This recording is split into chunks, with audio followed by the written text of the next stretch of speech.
What's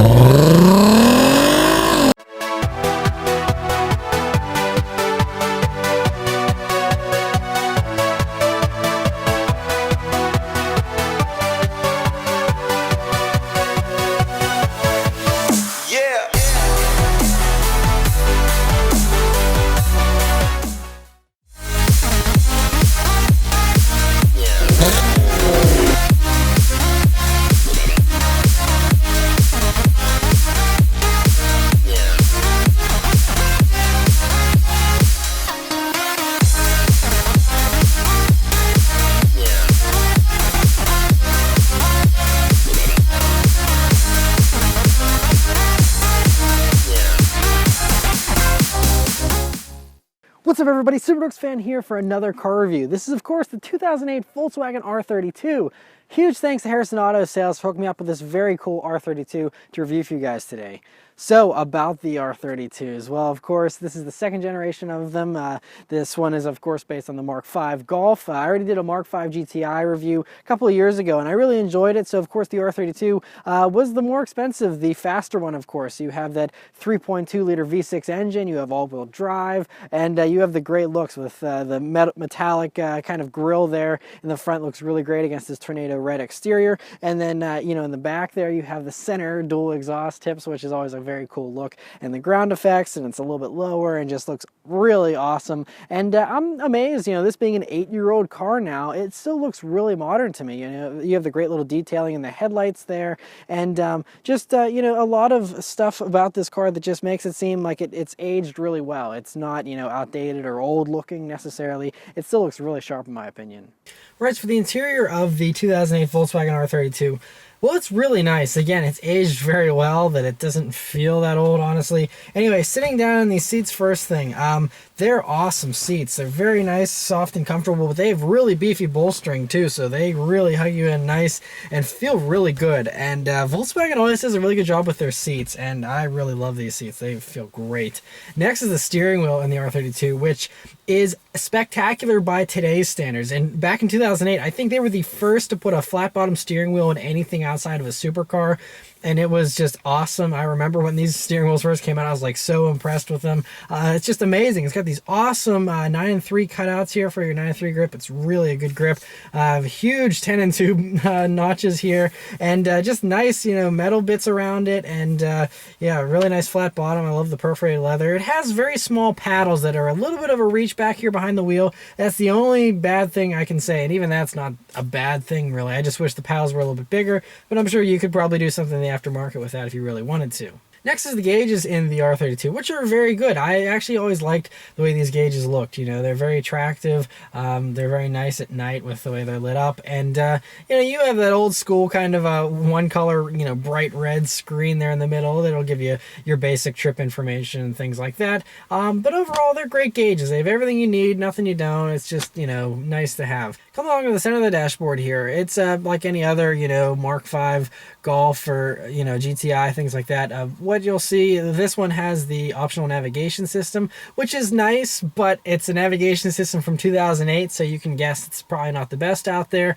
And it's not touchscreen or anything, so you have to use this little turn wheel to do everything.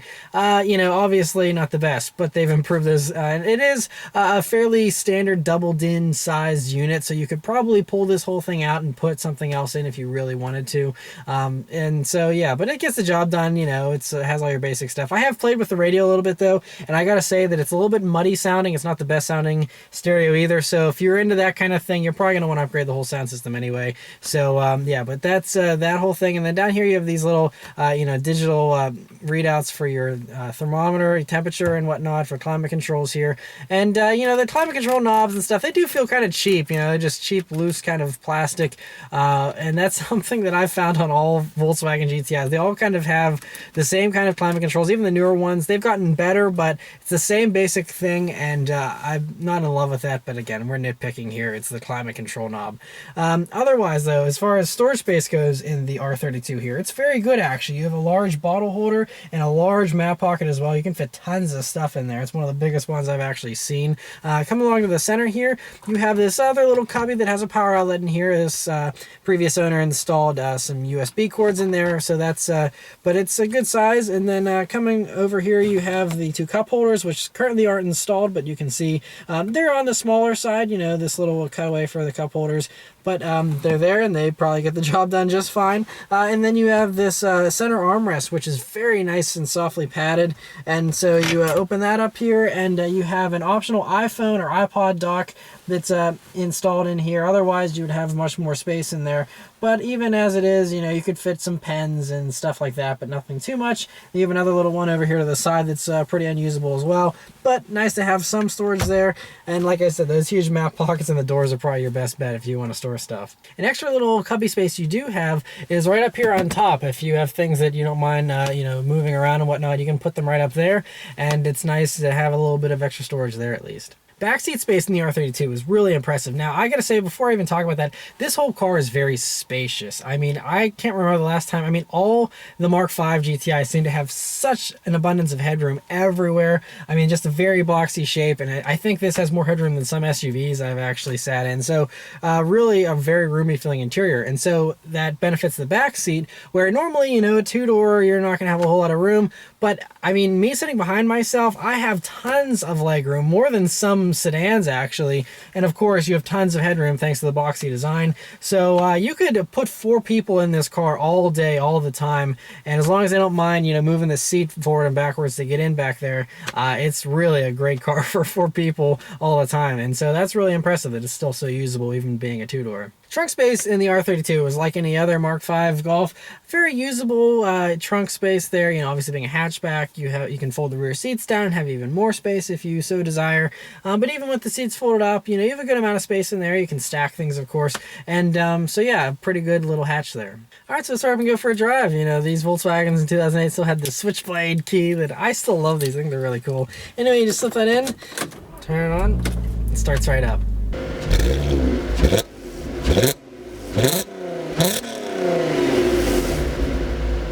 Alright, so setting off in the 2008 Volkswagen R32. It's pretty cool. So first thing you notice, now this is the first generation of this DSG transmission, and Volkswagen did a really good job on their first try. I gotta say, way back then, I was really impressed with this, and I still am today. It's a little bit jumpy by modern standards, you know, whenever you're inching up and things like that. There's a little bit of a delay. It's not as smooth as the newer ones, of course, but you can't expect it to be as good as the new ones. But I mean, otherwise, though, it's got still really smooth operation whenever you're up and running here. It's pretty quiet in here as well. You know, these leather seats are heated and whatnot, and do a really good job of keeping you comfortable here. And you know, over bumps and stuff, it's, you know, sporty, but it's not nearly rough or anything like that. It's actually a nice balance of sportiness and luxury. And this whole interior kind of feels a little more luxurious, because this was pretty expensive for its time, being, you know, over $30,000 for a hot hatch back then. That was pretty crazy. These days we're looking at, you know, the new Golf R being close to 40, but you know, back then this was expensive. And so it's nice, you know, that they've gone to lengths to make it, you know, quiet in here and feel refined. Alrighty, so we'll put the transmission into manual mode and use the paddles here. And yeah, that's about it as far as you know, putting things into sport mode. That's all you really do. There's a sport mode on the transmission, but we'll do it manually. Anyway, let's turn down onto this back road here and see how it does. Here we go. Ooh, okay. Wow, all right, so it gets up and moves. That V6 sounds good too.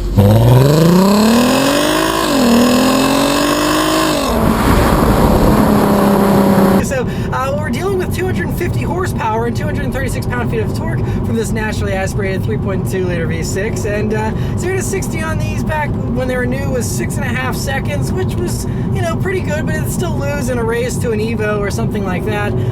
But it's enough power to, you know, it's faster than a GTI of this time, and you know, feels like pretty punchy, I gotta say, with that V6. Anyway, going around these corners here, things I'm noticing so far. The steering has a pretty good feel, but it's a little imprecise, a little floaty, but it actually loads up pretty nicely whenever you're going into corners here, I gotta say. Has a good weight to it. Other things you notice, the throttle pedal is extremely touchy. This car just wants to go. That's how it feels. I do have to say though, this DSG, I'm hitting the paddles and the downshifts are pretty quick, but the upshifts sometimes have a mind of their own. It'll sometimes take a little longer than it should, I think. But anyway, coming up to this tight corner we always take, and let's see how the body roll is.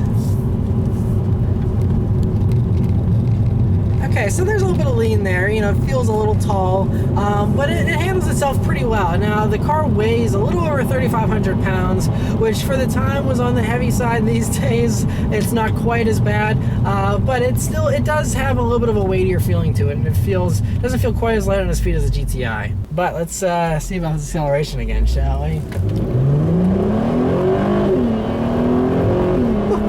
Yeah, it rips. Oh man, pretty good power. Like I said, it's not mind-blowing or anything, but it's definitely dramatic, and it's definitely exciting. Yeah, this DSG though is weird. The upshifts are a little bit slow. The downshifts are very fast though, surprisingly. Normally it's the other way around.